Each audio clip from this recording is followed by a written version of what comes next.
Hi all, welcome back to my channel. आज के video में हम देखेंगे कि जावा 11 में क्या क्या न्यू फीचर्स हैं और क्या इम्प्रूवमेंट्स हैं। एक चीज़ मैं आपको बता दूं कि जावा 10 से क्या हुआ था कि हर 6 महीने में जावा का रिलीज़ आएगा। जैसे जावा 9 का रिलीज़ आया, 6 महीने बाद जावा 10 आया, 6 महीने बाद जावा 11, 6 महीने बाद 12, 6 महीने बाद 13। लेकिन जावा 11 का ऐसा है कि ये लॉन्ग टर्म सपोर्टेड है। लॉन्ग टर्म सपोर्टेड मतलब अगला लॉन्ग टर्म सपोर्टेड जब तक आएगा तब तक ओरेकल इसका सपोर्ट देगा, किसको?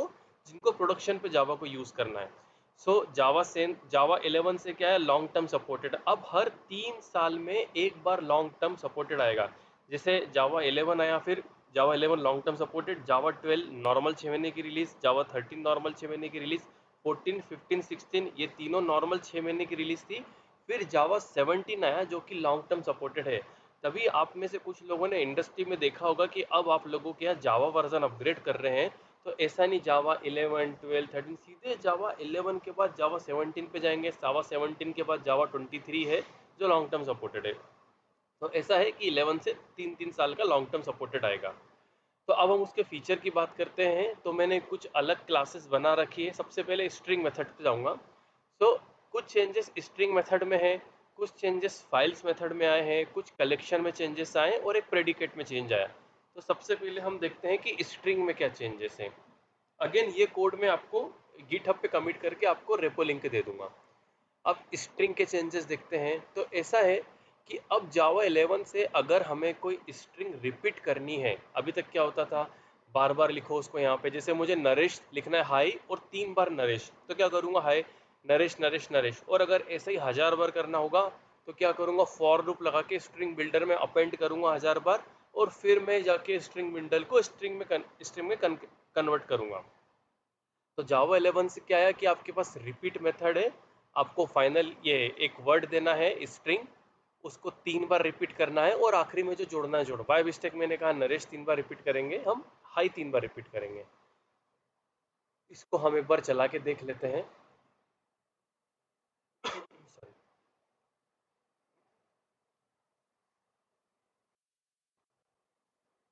अभी देखो क्या है, फाइनल स्ट्रिंग नीचे ले जाके आउटपुट कंपेयर करता हूं मैं। फाइनल स्ट्रिंग जिसमें 3 बार हाई है और 1 बार नरेश है, तो ये हमने देख लिया। अब अगला एग्जांपल है कि स्ट्रिंग के अंदर स्ट्रिप मेथड आ गई है। स्ट्रिप मेथड, तो जैसे मेरे पास एक स्ट्रिंग है जिसमें शुरू होने के बाद कुछ स्पेस है और खत्म होने के बाद कुछ स्पेस है। हाई नरेश, हाई के पहले स्पेस, नरेश के बाद स्पेस। तो पहले मैंने बिफोर स्ट्रिप मेथड के जैसे कि जैसे स्ट्रिंग है उसको प्रिंट करा दिया। तो अगर मैं पूरा फोकस करूँ इस लाइन पे तो आपको दिखेगा कि स्पेस जो बाद में है वो भी है और स्पेस जो पहले है वो भी है। अगर मैं स्ट्रिप मेथड को यहाँ पे कॉल करता हूँ सेम स्ट्रिंग के लिए, स्ट्रिप एग्जाम्पल वेरिएबल का नाम है स्ट्रिप एग्जाम्पल डॉट स्ट्रिप, तो आप देखोगे कि सारे के सारे स्पेसेस चले गए आगे। जो आगे है और पीछे है अपनी स्ट्रिंग के, वो सारे स्पेस चले गए। तो उसके लिए स्ट्रिप मेथड ये जावा 11 में आया। अब इसके बाद काफ़ी लोगों ने देखा होगा कि यार जब भी हमें चेक करना होता है स्ट्रिंग ब्लैंक है क्या, तो दो तरीके हैं। या तो स्ट्रिंग नॉट नल चेक करो, साथ ही साथ स्ट्रिंग की लेंथ चेक करो, या string equals to double quote. या तो फिर अपाचे कॉमन्स लैंग की लाइब्रेरी है, उसमें string utils dot is blank is empty method है। अननेसेसरीली हमको वो पूरी जार इंपोर्ट करना पड़ती है, तो इससे एप्लीकेशन की वो भी बढ़ जाती है साइज। तो जावा वालों ने सिंपली इंस्टेंस मेथड दे दी। देखो ऐसा नहीं स्टैटिक मेथड है स्ट्रिंग डॉट इज ब्लैंक, कोई सी भी स्ट्रिंग है उसमें आपको चेक करना है ब्लैंक है क्या, तो ये पहली वाली ब्लैंक है, ट्रू आया। अब देखो मैंने आप लोगों के लिए ये दो चीजें भी ऐड कर दी कि स्ट्रिंग दिख रही है कि नॉन ब्लैंक है, लेकिन इसका काम क्या होता है, लाइन को चेंज करना। ये कोई कैरेक्टर नहीं है, ये स्पेशल कैरेक्टर है जिससे लाइन चेंज होती है। तो इसका मतलब भी यही है कि अगर आपकी स्ट्रिंग में सब स्पेसेस है और बैकस्लैश एन है तो भी आपकी स्ट्रिंग एम्प्टी ही कहलाएगी। अब जैसे स्लैश एन है वैसे ही स्लैश टी, उसकी वजह से भी क्या ट्रू आ गया। देखो एक दो तीन, तीन ट्रू आ गए। अब अगर मैंने डबल स्लैश डाल दिया तो मेरी स्ट्रिंग ब्लैंक नहीं कहलाएगी। और ये एग्जांपल कि एक नॉर्मल स्ट्रिंग होती है, ऐसा तो नहीं कि भाई साहब मैं नॉर्मल स्ट्रिंग को भी ब्लैंक दिखा रहा, तो उसके लिए मैंने आपको ही दिखा दिया यहाँ पे।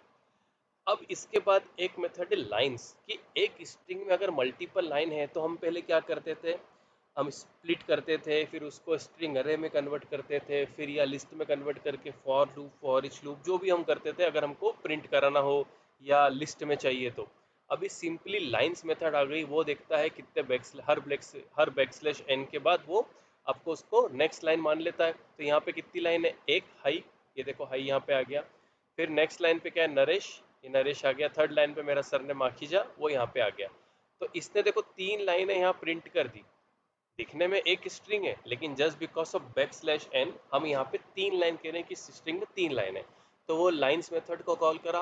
और देखो कितनी अच्छी बात है, यहाँ पे फॉर ईच मेथड भी हमारे पास हमें स्ट्रिंग स्ट्रिम देता है। स्ट्रिंग की जो लाइंस मेथड है वो हमें स्ट्रिम देता है। तो हम चाहें तो देखो ये स्ट्रिम की ये भी यूज़ करते हैं, फिल्टर मैप जो भी हमें यूज़ करना हो। तो ये सबसे अच्छा बेनिफिट लगा मुझे। वरना स्ट्रिंग को अरे में कन्वर्ट करो, फिर वो अरे को लिस्ट में ले जाओ, फिर स्ट्रिम करो, वो सब झंझट वाला काम था। अब इसके बाद मेथड आई है स्ट्रिप ट्रेलिंग, स्ट्रिप लीडिंग।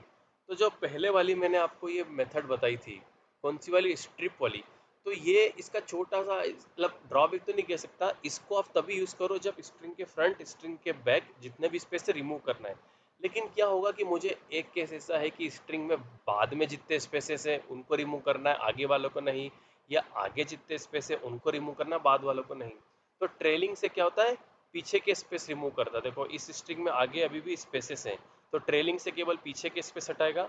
अगर मैं इस पर डबल क्लिक करूँ, देखो यहाँ पे खत्म हो रहा है ये अपना स्पेशल कैरेक्टर के बाद। अब स्ट्रिप लीडिंग, तो ये शुरू के स्पेस खत्म करेगा। अब देखो डबल क्लिक करके मैंने यहाँ पे दिखाया कि यहाँ तक जो स्पेसेस थे वो स्ट्रिंग में अभी भी हैं। तो ये स्ट्रिंग के जितने भी नए फीचर थे वो आपको बताए मैंने। अब आपको दूसरे फीचर बताता हूँ। तो एक एक फीचर में काफ़ी अच्छा लगा कि देखो ये लिख के भी दे दिया और मैं बोल भी रहा हूँ कि जावा 11 के पहले लेट से हमारे पास एक फाइल है, जावा फाइल है, और हमें उसको कमांड प्रॉम्प्ट पे एग्जीक्यूट करना है। तो हम क्या करते थे, पहले कंपाइलर जावा सी फाइल नेम डॉट जावा, फिर वो क्लास फाइल बनेगी, फिर जावा और क्लास फाइल का नेम, तब जाके वो मेन मेथड एग्जीक्यूट होती थी। अब यहाँ पे ऐसा है कि जावा और फाइल का नाम लिखो, काम खत्म। ये मैं आपको करके भी दिखा देता हूँ। आई एम सॉरी, एक गलती मैंने कर दी, स्ट्रिंग के बाद मैंने आपको ये चेंजेस नहीं बताए। तो पहले हम इसको कंटिन्यू करते हैं, फिर मैं आपको इसमें जो मैंने आपको बोला था बताता हूँ। तो स्ट्रिंग का हो गया, कमेंट कर दिया। अब फाइल्स पे आ गए अपन।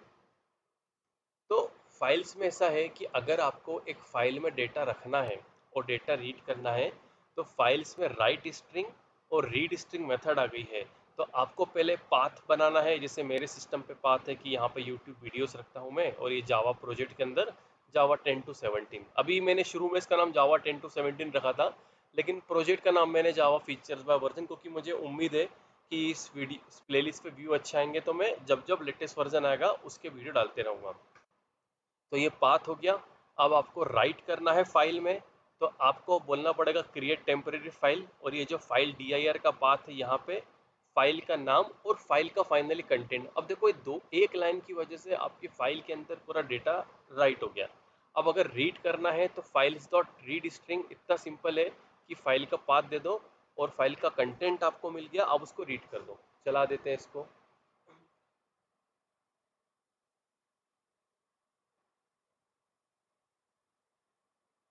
एक सेकंड में देखता हूँ क्या इशू है।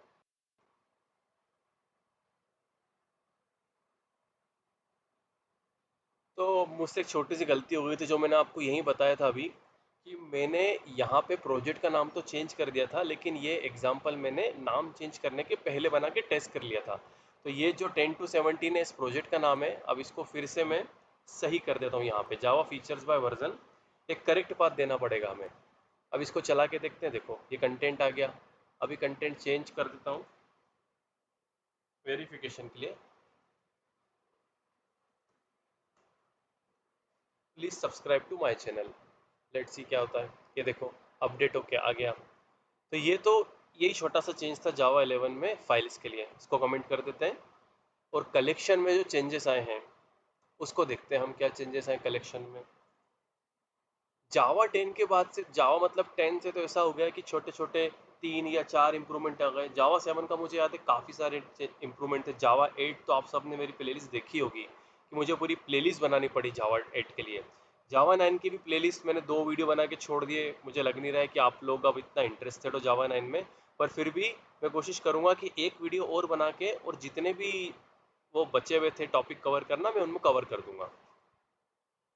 अब जावा 11 में एक और आया है कि अभी तक क्या था कि हम अरे को लिस्ट में कन्वर्ट कर देते थे, लेकिन क्या होगा कि लिस्ट को अरे में कन्वर्ट करना हो।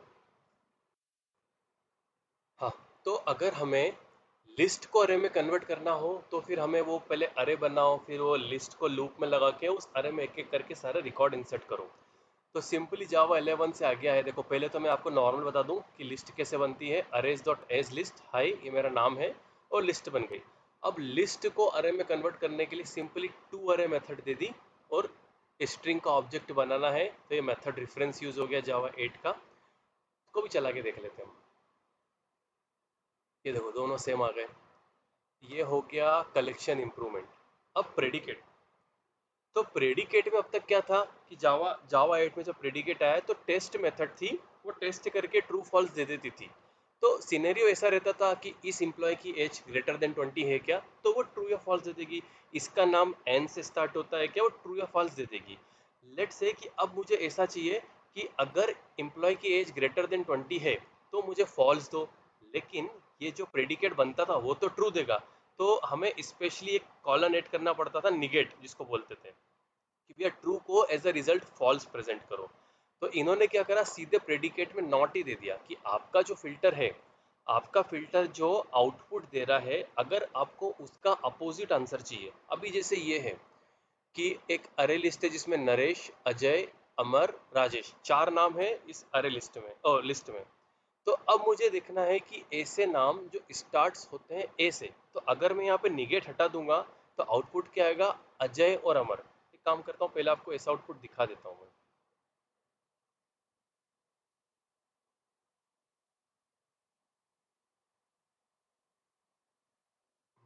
अब मैं क्या बोल रहा हूँ कि मुझे ऐसे नाम दो जो ए से स्टार्ट होते हैं। चलो देखते हैं नाम वाले। अजय अमर आ गया। लेकिन अब मेरा कहना है कि मेरा फिल्टर तो यही है, लेकिन अब मुझे ऐसे नाम चाहिए जो ए से स्टार्ट नहीं होते हैं। तो हम क्या करते थे यहाँ पे, इसको अलग से पेरेंथेसिस में लिया और उसके बाद इसके आगे आके निगेट लगा दिया। तो प्रॉब्लम क्या हो जाती थी, काम तो ये करेगा लेकिन क्या कोड रीडेबिलिटी इशू आ जाता था। कोड रीडेबिलिटी इशू आ जाता था। तो अब इसलिए क्या कर दिया जावा वालों ने, प्रेडिकेट नॉट दे दिया कि भैया कोई बात नहीं, आपको अगर इसका अपोजिट चाहिए तो आप प्रेडिकेट नॉट कर दो। अब देखो वो नाम आ गए जो ए से स्टार्ट नहीं होते थे। तो आई थिंक मैंने इसके सारे फीचर कवर कर लिए। अब हम चलते वहीं पे कि आपको जो मैंने बोला था कि जावा 11 से क्या आया है कि अब हमें फाइल को कंपाइल करने की जरूरत नहीं है, सीधे जावा फाइल का नाम दिया और फाइल का आउटपुट आ जाएगा। अब देखो कमांड प्रॉम्प्ट पे आ गया हूँ मैं। अभी पहले मैंने आपको इसलिए दिखा देता हूँ कि यहाँ पे कोई जावा जावा फाइल है, क्लास फाइल नहीं है। अब मैं स्ट्रिंग वाले को अगेन चेक करता हूँ। तो जो मैंने बोला था कि जावा लिखो, फिर फाइल का नाम लिखो, एंटर, वो सीधे आपको आउटपुट ही दे देगा। अब यहाँ पे वो मसला नहीं है कि कंपाइल करो और रन करो। हालांकि कोई इतना इम्पेक्ट आता नहीं है, इंडस्ट्री में तो हमें एक्लिप्स पे काम करना रहता है। लेकिन जावा 8 से ऐसा आ गया है कि जितना इम्प्रूव कर सकें, जितना इम्प्रूव, वो वेयर कीवर्ड भी आ गया जावा 10 से, ये वाला फीचर भी आ गया। और भी आपको दिखेंगे कि जितना ये बॉयलर प्लेट कोड, एक होता है बॉयलर प्लेट कोड हटाना, एक होता है अपने जितने भी मैनुअल इंटरेक्शन हो वो कम करना, तो उनका फोकस इस पे काफ़ी ज़्यादा है। अब आ जाते हैं हम नेक्स्ट फीचर पे। तो एक ऐसा चेंज आया है कि जावा 11 के पहले ये जैसे लेमड़ा एक्सप्रेशन है, ये लेमड़ा एक्सप्रेशन लिखा है मैंने यहाँ पे, और ये बाई फंक्शन इंटरफेस है। अगर आपको बाई फंक्शन नहीं पता तो मैं आपको बता देता हूँ। जैसे फंक्शन इंटरफेस होता है, फंक्शन इंटरफेस क्या होता है, एक पैरामीटर हम बताते हैं कि ये एक्सेप्ट करेगा और एक पैरामीटर रिटर्न करेगा। अभी जैसे प्रेडिकेट है, प्रेडिकेट हमेशा एक पैरामीटर एक्सेप्ट करता है और एक एक टाइप रिटर्न करता है। लेकिन क्या होगा कि प्रेडिकेट के केस में मेरे को दो पैरामीटर भेजने हो तो मैं बाई प्रेडिकेट पे जाऊंगा। ऐसे ही फंक्शन पे अगर मुझे एक की जगह दो भेजना हो, कि दो वैल्यूज भेजना हो इंटीजर की, तो मैं बाई फंक्शन पे जाऊंगा। तो देखो ये दो वैल्यू भेजी और इसने क्या करा, इन दोनों का यूज करके एक इंटीजर रिटर्न कर दिया। तो एक चीज ये है कि जावा 10 के पहले, जावा 11 के पहले अगर हमें यहाँ पे वेयर कीवर्ड यूज करना है तो नहीं कर सकते। जावा 10 में वेयर आया था, लेकिन ये जो लेमड़ा एक्सप्रेशन है ना, लेमड़ा एक्सप्रेशन पे जो लोकल वेरिएबल है दिख रहे हैं, local variable syntax for lambda. तो लेमड़ा एक्सप्रेशन में जो लोकल वेरिएबल डिक्लेयर करते टाइम जो उसका टाइप बताते थे, वहाँ पे हम वेयर को यूज नहीं कर सकते थे। लेकिन जावा 11 से ऐसा है कि यहाँ पे वेयर को यूज़ कर सकते हैं हम, तो यही चेंज आया है। अब इसका फंक्शनलिटी पे कोई चेंज नहीं है, ये सारा ये टाइप का चेंज आया है। दो हो गए आखिरी। अब ये काफ़ी बढ़िया चेंज आया है, चेंज तो नहीं, एक नया एक फीचर है कि अगर हमें कोई थर्ड पार्टी एपीआई कॉल करनी है तो हम क्या करते थे, या तो एचटीटीपी क्लाइंट यूज़ करते थे, थर्ड पार्टी जार इंपोर्ट करते थे, या फिर डिपेंडेंसी ऐड करते थे फॉर्म डॉट एक्सएमएल में, या फिर ग्रेडल में उसकी डिपेंडेंसी हम ऐड करते थे। जावा 11 से क्या हुआ कि अगर आपको थर्ड पार्टी एपीआई कॉल करने हैं, अगर आप माइक्रो सर्विस से काम करते हो, आपको पता है कि आपको डेली कितनी माइक्रो सर्विस कॉल करनी होती, तो आप हमेशा रेस्ट टेम्पलेट का यूज़ करते हो, स्प्रिंग हो तो। लेकिन स्प्रिंग नहीं है तो क्या आपको एचटीटीपी क्लाइंट की लाइब्रेरी बाहर से उठानी पड़ती थी। जावा लेने वालों ने बोला कोई दिक्कत नहीं, मैं आपके लिए कर देता हूँ, और इसने दोनों काम करे। एक होता है असिंक कॉल कि आपको रिस्पॉन्स का वेट न करना पड़े, एक होता है सिंक कॉल जिसमें आपको रिस्पॉन्स का वेट करना पड़ता है। तो देखो ये है सिंक कॉल, सिंक के अंदर एक गेट बना दिया मैंने और एक पोस्ट बना दिया। तो एचटीटीपी क्लाइंट चला के दिखाता हूँ आपको मैं दोनों। पहले मैं आपको गेट चला के दिखा देता हूँ सिंक में।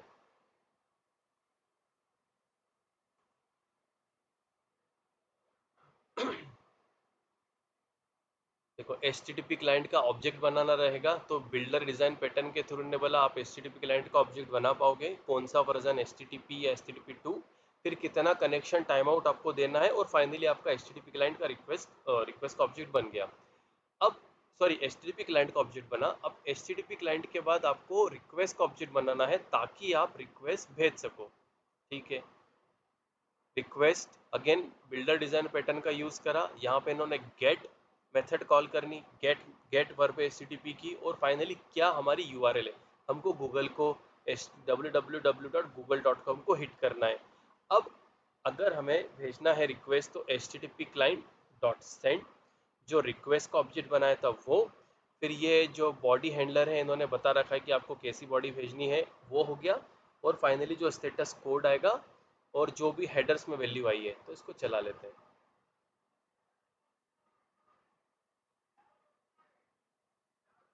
ये देखो स्टेटस कोड आ गया 200, और ये हेडर्स जो रिस्पॉन्स, एक होता है रिक्वेस्ट हेडर कि हम भेज रहे हैं की value user name authorization token and all, एक होता है रिस्पॉन्स हेडर जो में आए हैं, वो मिल गए यहाँ पे। अब जैसे ही गेट था वैसे ही पोस्ट है, ये अगेन एचटीटीपी क्लाइंट का ऑब्जेक्ट बनाना है हमें, तो HTTP client dot new builder, कौन सा वर्जन आपको यूज़ करना है, कितना कनेक्शन टाइम आउट आपको देना है, ये तो बन गया। अब पोस्ट में अगर मुझे की वैल्यू भेजना है एज अ बॉडी, तो स्ट्रिंग बिल्डर बनाया, की वन वैल्यू वन, की टू वैल्यू टू, की थ्री वैल्यू थ्री। अब अगेन एचटीटीपी रिक्वेस्ट बनानी पड़ेगी, बिल्डर के बाद पहले गेट था तो गेट का लिखा था, अब पोस्ट है तो पोस्ट लिखा, और यहाँ पे हमें बताना है कि हमारी जो पोस्ट रिक्वेस्ट है इसमें क्या क्या हेडर्स हैं। सॉरी, थोड़ा सा क्लिक हो गया था उधर उधर। तो हमारी पोस्ट में क्या हेडर है वो बताने का तरीका H T T P request, body publisher, और आप कौन सी पैरामीटर आपको की वैल्यू भेजना है अपने पेलोड में। फिर आपकी यू आर आई क्या है, तो ये मेरी यू आर आई है, कुछ हेडर ऐड करना है तो वो ऐसे हो जाएगा, एक और हेडर ऐड करना है तो वो ऐसे हो जाएगा, और फाइनली आपको चाहिए रिस्पॉन्स, तो क्लाइंट डॉट सेंड, आपने रिक्वेस्ट भेजी, ये आपको एडिशनली भेजना पड़ेगा, और आपको रिस्पॉन्स मिल गया। आओ इसको कमेंट करके गेट को कमेंट करते हैं और पोस्ट को चला के देखते हैं।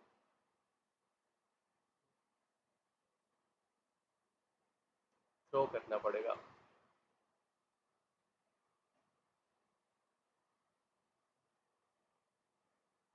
ये हो गया पोस्ट। अब पोस्ट में मैंने क्या, देखो क्या लिखा, केवल स्टेटस कोड, ये स्टेटस कोड 200 आ गया। तो अभी मैंने क्या करा, आपको एच में सिंक कॉल में गेट और पोस्ट कैसे कॉल करते हैं वो आपको बता दिया। अब असिंक भी बता देता हूँ आपको मैं।